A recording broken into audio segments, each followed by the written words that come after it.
Hello everyone. Today we talk about how to fix their Relens. We go to settings.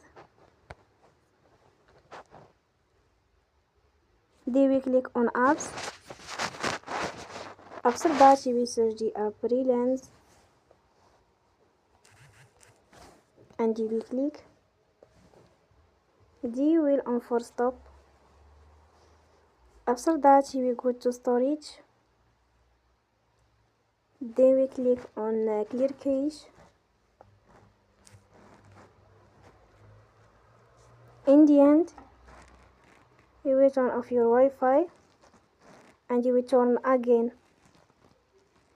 Don't forget to support us by like and subscribe. See you next time and thank you for watching.